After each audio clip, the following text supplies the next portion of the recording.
우리 하나님의 말씀을 같이 봉독을 했습니다. 오늘 이 아침에 말씀 같이 봉독한 것은 아가서 2장 4절에서 17절인데요.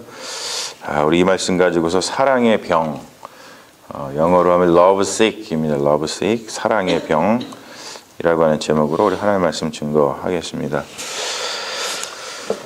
사랑의 병은 누구나 한 번쯤은 이제 걸려봤을 또는 걸리고 싶은 병이죠. 여러 가지 이유로 우리가 병에 걸립니다. 근데 그 병 걸리면 참 쉽지 않죠. 우리 생명을 위협하고 여러 가지 어려운 병이 많이 있지만 우리 인간에게 정말 유익하다 그럴까요? 그런 병은 사랑의 병 외에는 무엇이 있을까 싶을 정도로 사랑의 병은 굉장히 우리 인간에게 중요한 것이죠. 그러니까 사랑 때문에 병에 걸리는 것은 제가 보기에는 인간의 연약함이라기보다는 인간의 위대함이 아닌가 싶어요. 무엇이 인간에게 위대한 것인가? 사랑의 병에 걸릴 수 있는 것이 인간의 위대함이다. 저는 그렇게 생각을 합니다. AI, 그 Artificial Intelligence라고 AI가 요즘에 가장 핫 이슈죠. 이쪽 실리콘밸리 지역에서는 이제 그게 가장 핫 이슈인데 AI가 사랑의 병에 걸릴 수 있을까? 그러니까 Artificial Intelligence하고 인간하고 나중에 분명히 뭐가 다를까 비교를 하게 될 텐데 사실 다른 게 별로 이제 없는 그런 시점이 오게 될 텐데도 계속 물을 수 있는 질문이 뭐냐면 AI는 우리 인간처럼 사랑의 병에 걸릴 수 있을까? 그런 것을 질문을 하게 되겠죠. 여러분 사랑의 병에 걸리면은 약이 없어요.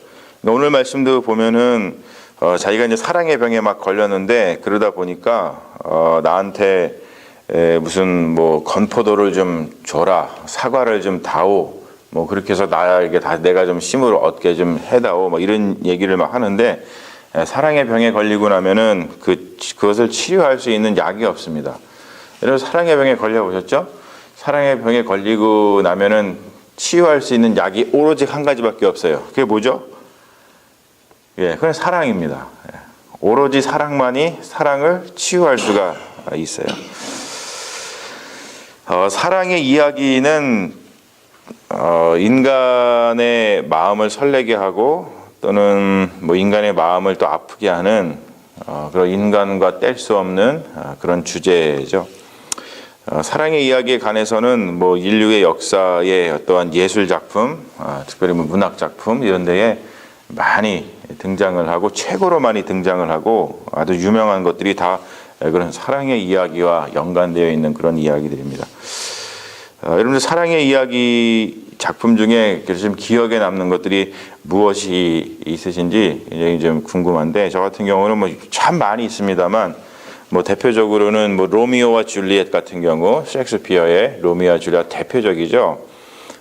특별히 로미오와 줄리엣 그 책을 읽어보신 분들도 있겠지만 로미오와 줄리엣은 대개 이제 영화로 만들어져 가지고 많은 사람들한테 알려졌는데 로미오와 줄리엣을 주제로다가 만들어진 영화 중에서 역대 이 지구 역사상 역대로 가장 그 줄리엣 역을 맡아서 유명해진 배우가 있죠. 여러분 기억하십니까? 누구죠? 올리비아 하세이라 그러는데 우리나라 말로 올리비아 하세라고 이야기를 합니다. 이분이 옛날에 그 줄리엣 역을 맡아갖고 엄청 세계적으로 유명해졌는데 이분이 벌써 67세예요. 1951년생입니다. 근데 그 영화가 1968년도에 만들어졌거든요. 그러니까 17세에 그 영화를 찍어서 세계적인 이제 핫스타가 된 경우죠. 그리고 또 사랑의 이야기 중에서 기억에 남는 거는 젊은 베르테르의 슬픔, 괴테가 지은 젊은 베르테르의 슬픔인데 저는 사실 이게 굉장히 제 마음속에 엄청 남아 있습니다. 제가 왜냐면 20살 때 이 책을 읽으면서 그 베르테르의 눈을 통해서 그려지는 그 로테의 모습이 너무나 아름다워가지고 제가 그 20살 젊은 나이에 눈을 떼지 못하고 책을 읽었던 그런 기억이 아직까지도 생생하거든요. 근데 사실 이 젊은 베르테르의 슬픔, 그 제목에서도 드러나지만 이 이야기는 비극입니다. 베르테르가 로테를 너무 좋아하고 사랑하지만 사실은 로테는 누군가의 이미 약혼녀였고요. 나중에 사랑이 이루어지지 않으니까 베르테르가 자살하는 걸로다가 이야기가 맞춰지죠. 그래서 베르테르 효과라는 심리학 용어도 생겼죠. 뭐냐면은 그 당시에 실제로 그 당시에 젊은 베르테르의 슬픔이라고 하는 작품이 발표되고 나서 그것이 독일 사회에 읽혀지고 난 다음에 실제로 베르테르처럼 그 자살하는 젊은이들이 많이 있었대요. 그래서 누군가 유명인이 죽은 것을 따라서 죽는 그러한 사회적인 현상을 갖다가 베르테르 효과다, 뭐 그렇게 사회 심리학적 용어로 쓰기도 합니다. 또 기억나는 것은 그 알퐁스 도테의 별이라고 하는 소설이죠. 이것은 양치기의 잔잔한 사랑을 그리고 있는데 오늘 아침에도 제가 교회에 오려고 딱 나와서 밤하늘을 쳐다보니까 별들이 얼마나 영롱하고 초롱하게 떠 있는지 밤하늘의 별을 볼 때마다 저는 이 알퐁스 도테의 별이라고 하는 그 사랑의 소설이 늘 생각이 납니다. 그리고 또 사랑의 이야기 중에 또 제 마음속에 남는 작품들이 많이 있지만 그 중에서 윌리엄 포크너라고 미국의 굉장히 유명한 소설가인데요. 그분이 쓴 그 에밀리를 위한 장미라는 책이 있어요. Roses for Emily라고 하는 그 소설인데요. 그 소설은 굉장히 섬뜩한 사랑을 담아요. 뭐냐면 그 에밀리가 사랑한 남자가 있었었는데 그 남자가 죽거든요. 그럼에도 불구하고 그 남자를 자기의 침대에 눕혀놓고서는 자기가 죽을 때까지 평생 그 시체와 함께 삽니다. 그 정도로 어떤 사랑의 어떤 섬뜩함, 뭐 이런 것들을 표현했던 것이 이제 윌리엄 포크너의 에밀리를 위한 장미라는 소설인데요. 그런 것도 제 가슴속에 굉장히 남아 있습니다. 그리고 한국 소설 가운데서는 가장 또 마음에 남아 있는 거는 여러분들도 아마 그러실 거예요. 황순원 씨가 지은 소나기라고 하는 소설이죠. 제 어렸을 때에 초등학교 3학년인가요? 4학년 때에 그게 그 TV 드라마, 영화 이런 걸로 만들어져 가지고 방영된 적이 있었었는데 그 영화를 통해서도 굉장히 그 어린 시절에 가슴이 이렇게 아렸지만 또 그 소설을 보면서도 굉장히 가슴이 아린데 그래서 제가 이 황순원의 소나기 같은 경우는 고등학교인가요? 뭐 고등학교인 것 같아요. 그때 그 교과서에도 나오는데 그때 이제 뭐 소설 책 읽고 나서는 시까지 쓴 적이 있습니다. 소나기라고 하는 시까지. 그래서 여름 장마가 지거나 또는 어떤 보랏빛 꽃, 보랏빛을 띠는 그런 꽃이라든지 아니면 조약돌 이런 것을 보면은 그냥 자연스럽게 황순원의 소나기와 함께 그 소년과 소녀의 그 애틋한 그 사랑의 이야기가 이 가슴속에 남아 있습니다. 여러분들도 이런 사랑의 이야기를 오늘 말씀을 이렇게 보면서 참 좋구나라고 하면서 어떤 사랑의 이야기 또는 여러분들의 삶 가운데 있는 그 사랑했던 그 순간들이 자연스럽게 막 떠오르실 거라고 생각을 합니다. 이 아가서의 사랑은 해피니스죠. 비극이 아닙니다. 여인이 사랑의 열병을 너무나 앓고 있는데 근데 그 사랑의 열병을 치유해주는 한 남자의 그 사랑, 그래서 한 여자와 남자의 그 아주 열렬한 사랑에 대한 이야기를 그리고 있죠. 그러다 보니까 이 해피니스가 가득한, 비극이 아닌 해피니스가 가득한 이야기다 보니까 표현 자체가 굉장히 활기가 넘치는 그런 표현들이에요. 특별히 노루라든지 어린 사슴 뭐 이런 이야기가 많이 등장을 하죠. 여러분 노루 어린 사슴 같은 거를 보셨죠? 굉장히 팔랑팔랑합니다. 뭐 에너지가 정말 넘치죠. 여기 이쪽 지역에 보니까 이쪽 지역은 좀 노루라든지 사슴을 보기가 쉽지 않은 것 같은데 제가 이제 살던 조지아는 노루하고 사슴이 엄청 많았거든요. 엄청 많아가지고 늘 그것을 보면서 정말 생동감 넘치는 것들을 우리가 볼 수 있었었는데 그러한 생동감 넘치는 그런 모습들을 우리가 노루와 어린 사슴이라고 하는 그 표현들이 계속 나오는 걸 통해서 이들의 사랑의 그 모습을 우리가 볼 수가 있고요.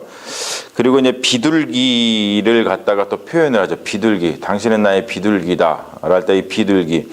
근데 이 비둘기가 그 히브리어로다가 요나거든요. 요나. 여러분 요나 하면은 생각나는 인물도 있으시죠? 요나서 니느웨로 가가지고 복음을 전했던 요나서 그런 것도 이제 비둘기라고 하는 뜻을 가지고 있는데 그 비둘기를 통해서 사랑을 속삭이는 것을 볼 수 있고요.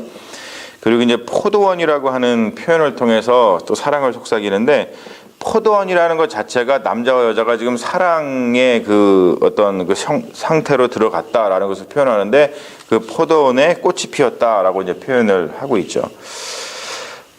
오늘 표현을 보면은 굉장히 풍부한 비유하고 굉장히 육감적인 표현을 쓰고 있어요. 풍부한 비유, 육감적인 표현. 사실 어떤 이 심장이 죽은 사람, 어떤 내가 살아가고 있는데 어떤 사랑이라고 하는 것에 대해서 생각을 안 하고 그냥 심장이 죽은 사람에게는 이러한 표현들, 풍부한 표현이라든지 어떤 육감적인 표현을 그의 인생 가운데 전혀 찾아보기가 쉽지가 않죠. 대개 심장이 죽은 사람들은 어떤 공감 능력이 떨어지는데 이 계절이 변한다든지 아니면 상대방 내가 지금 같이 소셜하고 있는 어떤 사람들에 대한 변화라든지 그들의 느끼는 감정이라든지 그런 것들을 전혀 인지하지를 사실은 못하죠.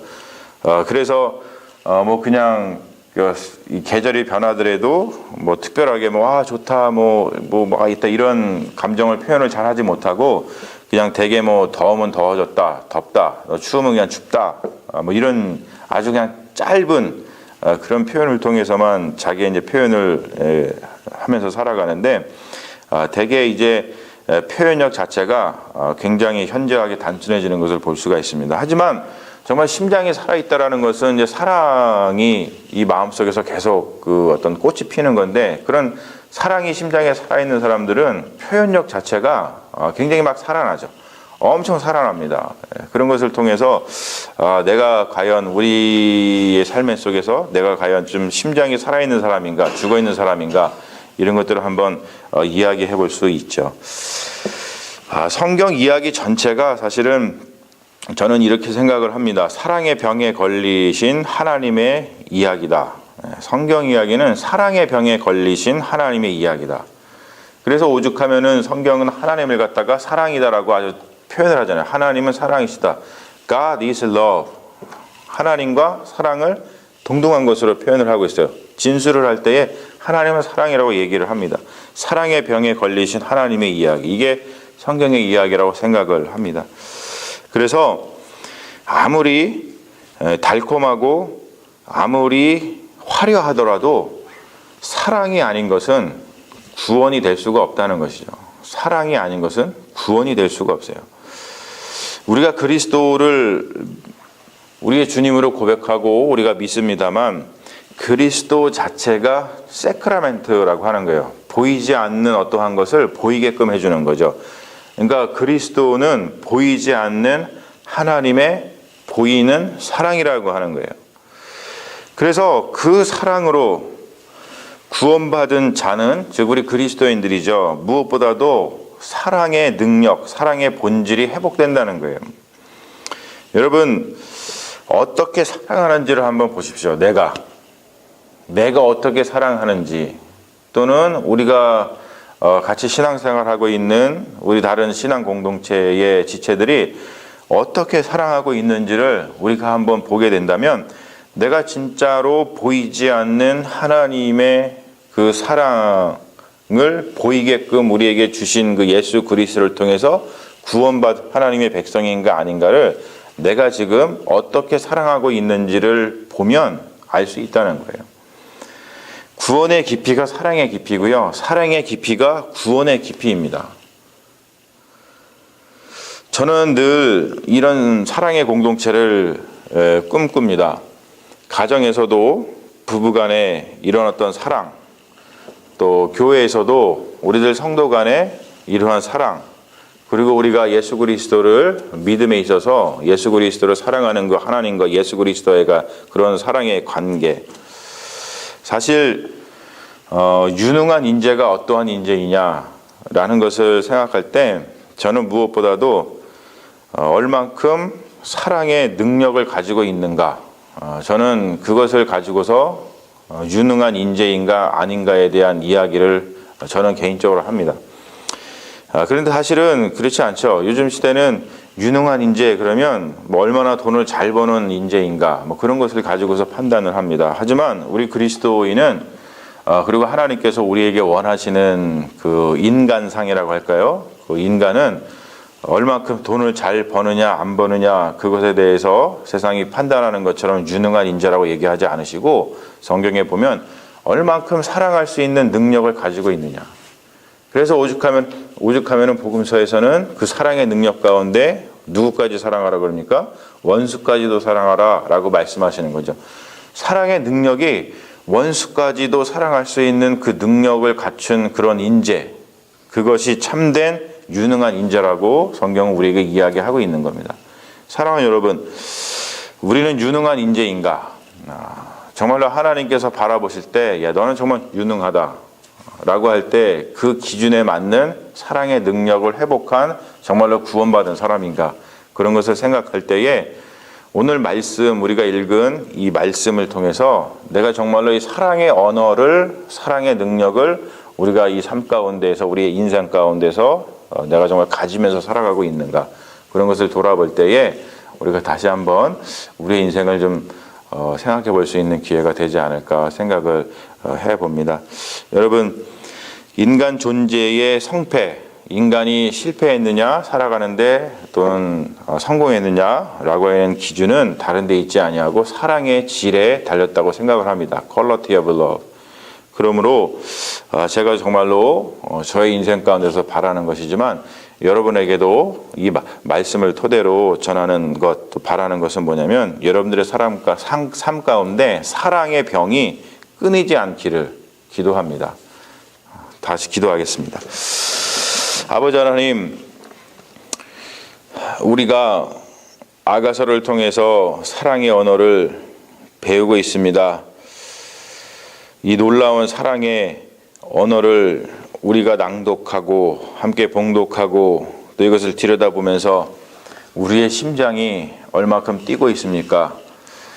이 놀라운 사랑의 언어를 보고 있음에도 불구하고 심장이 뛰지 않는다면 우리가 구원받은 백성으로서 하나님 앞에 설 자격이 있는지 다시 한번 우리 인생을 돌아보게 됩니다. 주님, 이 사랑의 언어를 통해서 우리에게 가르쳐 주시는 하나님은 다른 존재가 아니다. 사랑이라고 하는 그 귀한 말씀을 다시 한번 기억하게 하여 주시옵시고 이 세상을 살아가면서 다른 어떠한 능력보다도 바로 이 사랑의 능력을 회복하는 참된 믿음의 자녀들이 다 될 수 있도록 인도하여 주시옵소서. 주님, 다른 병에는 걸리지 않게 하시고 오직 사랑의 병에만 걸리게 하여 주셔서 주님께서 우리를 사랑하시고 또 주님께서 우리를 구원하시기 위해서 십자가에 달려 돌아가셨던 것처럼 우리도 우리 자신을 내어놓을 수 있는 그 깊은 사랑을 가질 수 있는 믿음의 자녀들이 다 될 수 있도록 인도하여 주시옵소서. 주님께서 우리와 날마다 사랑 가운데 함께하여 주실 줄로 믿사오며 우리를 구원하신 예수님의 이름으로 기도합니다. 아멘.